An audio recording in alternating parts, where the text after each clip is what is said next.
I wanted to show you an example today of zero drafts that I want you to do for Monday. So I'm going to show you what I've got so far. If you came in with anything like this, I would be supremely happy. But this is due on Monday. So what I want you to do is you can use this as a template. Let me show you exactly what's in the template. Of course, it's MLA here and here and here. Okay. I want you to talk about the author, who your author is, as much as you can find out anyway. I want you to talk about the title. Um, in other words, I want you to elaborate on the title and relate the title of the article to its purpose, specifically and in general. And uh, in other words, I want you to say that, for example, this one, The Magical Mind of Percy Diaconus. What I said was, this is magical in two ways. So I'm using the word magical just like the title does. Because I've read the article.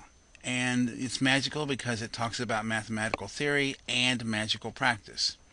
Each informs the other. Okay? So it's an informative piece that talks about how math and magic work together. Alright. That doesn't have to be very long. The next part is to talk about the general purpose of the article, whether it's informative, persuasive, entertaining, or a mix. Okay? And I said mine was entertaining. It's lots of stories and personal history, informative. It shows how math and magic intersect in one person's world, etc., etc. So basically I say that the article is both informative and entertaining. Mostly informative, and then it has a bit of a persuasive element in it as well.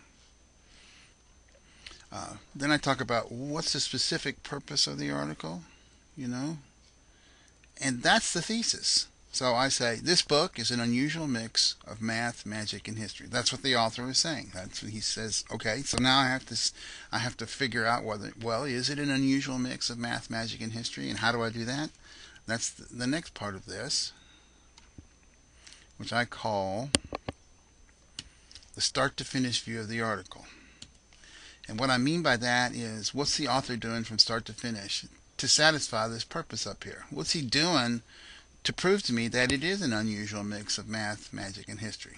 So I go through that and I talk about some of the history he talks about and some of the magic, how magic led to math, and I'm simply following through the article to see how the author fulfilled his purpose. It's a rather long article, so mine might be longer than yours is, but I still want the same principle to apply to yours. And then, of course, following the MLA, I've got works cited and I've got the author here. So you can use the same template that I use MLA, and bring that to class. It's not going to be a finished draft at all, but it will be a good start for you. And I want you to hit this in stages so that you're not overwhelmed with it. Some of you all have fairly short articles, so I don't think it's going to be that big a deal. But I just wanted to show you how I went after this assignment. Okay, well, sorry I missed today. I hope you're feeling a lot better than I am. I'm going to go to the dentist. I'm trying to get in today. I'm going to be waiting in the office all afternoon. I have to stay because it's local. If I don't get in today, I'll get in tomorrow, one way or the other. Going to get these teeth fixed. All right. Thanks for listening. Talk to you later. Talk to you on Monday.